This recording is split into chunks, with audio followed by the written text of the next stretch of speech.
my name is Jen and I'm a veterinary technician, and I'm going to show you today how to properly feed your cat through an esophagostomy tube at home.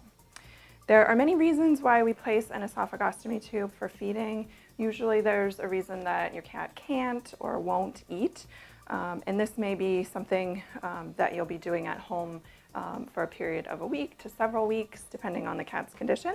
We do also place them in dogs, but more often it would be in a cat. So today we're going to go over how to mix up your food as well as how to properly feed.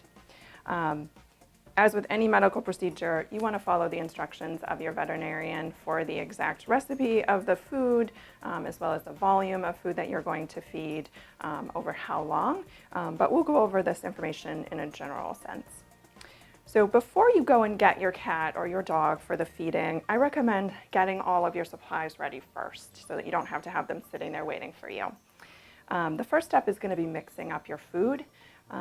Usually we'll use a high-calorie food like AD. Some pets will require a hypoallergenic diet. Your doctor should give you the proper diet for your pet and give you instructions on how much food to how much water to mix up. Usually it will be a can or a cup of dry food mixed with a volume of water, usually about a cup of water.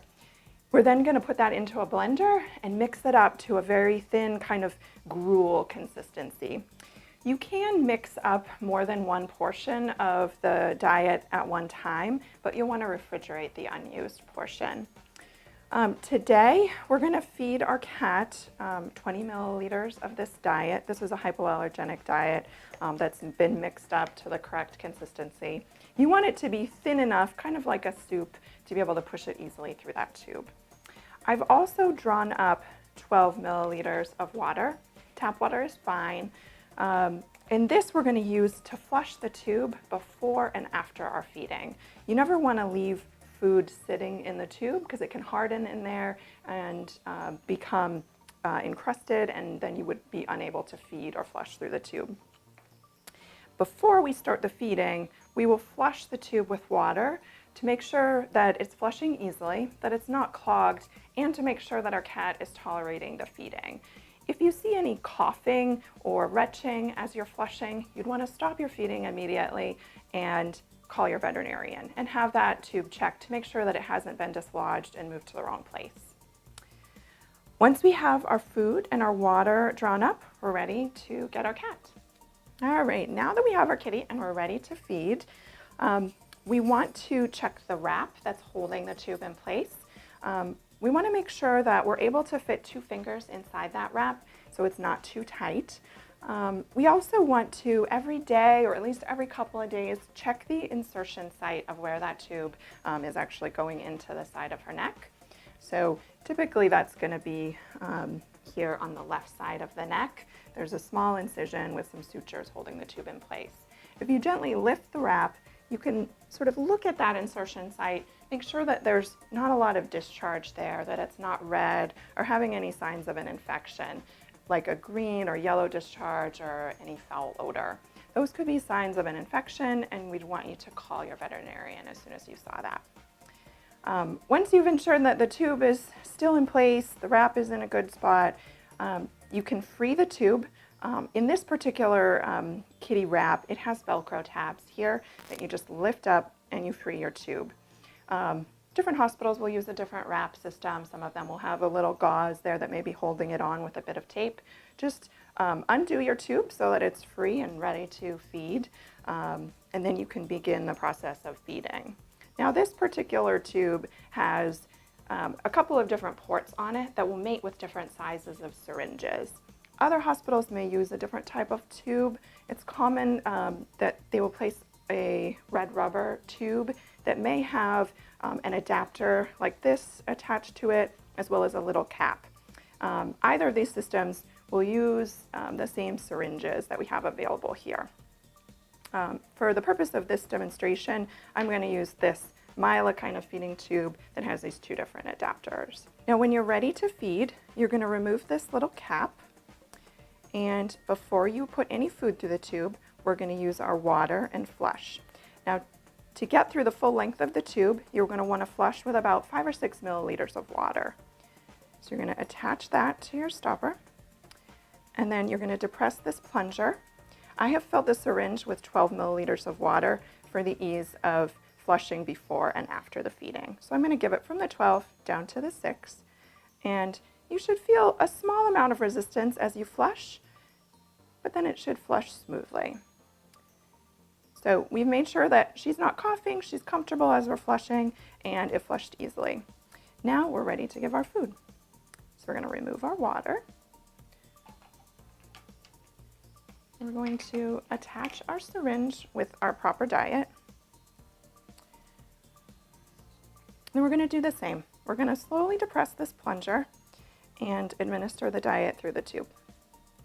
Now, it's important that this diet be given slowly so that we don't overexpand her stomach too quickly and make her feel nauseous and vomit. It's also good to have the diet at room temperature or slightly warmer. If you give a really cold diet, say it was refrigerated, that can be uncomfortable for them and make them more likely to vomit as well.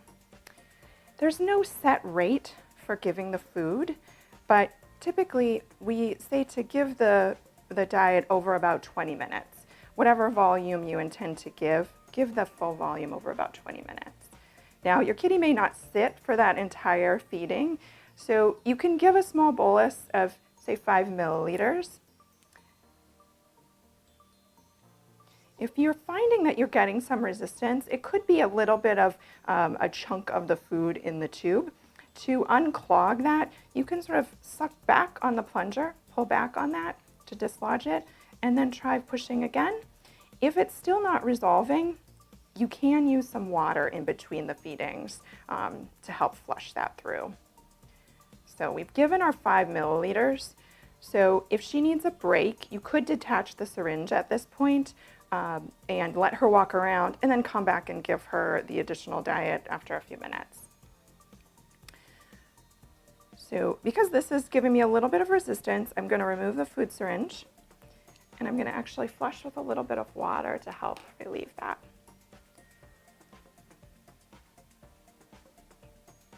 So I'm just kind of gently pulsing that water through there to help flush the diet through. All right, feels like we've relieved that obstruction. We're going to reattach our food and administer a little bit more. If at any point your cat starts coughing or doing some exaggerated swallowing or is breathing faster, it could be a sign that they are nauseous, and I would slow down on my rate of feeding and stop at that point, especially if you see any coughing. We don't want to cause any nausea or vomiting with this feeding. All right. So we've administered about half of our diet over a couple of minutes, and we're going to give her a break at this point. So I'm going to remove my food syringe. I don't want to leave that food in there, so I'm going to flush this with the remainder of my water to clear out the tube.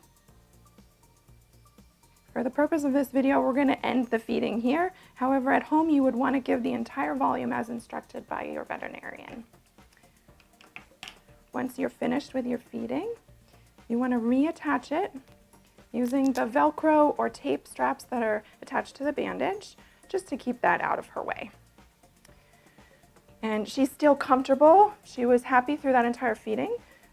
She can still move her neck around with this wrap on. She can still eat on her own if she's allowed to. And so this should not be a huge imposition on her life. In addition to feeding through the tube, you may also be administering medications through the tube. There are several liquid as well as tablets that can be given through the tube. I wouldn't give anything through the tube that was not instructed to be given that way by a veterinarian. There are several medications that could harden in the tube and cause an obstruction. So you can give any medications through the tube that are instructed by a veterinarian. After you administer any of those medications, same as when you're doing your feeding, I would flush with water afterwards to make sure that it's fully exited the tube and that the tube is cleared.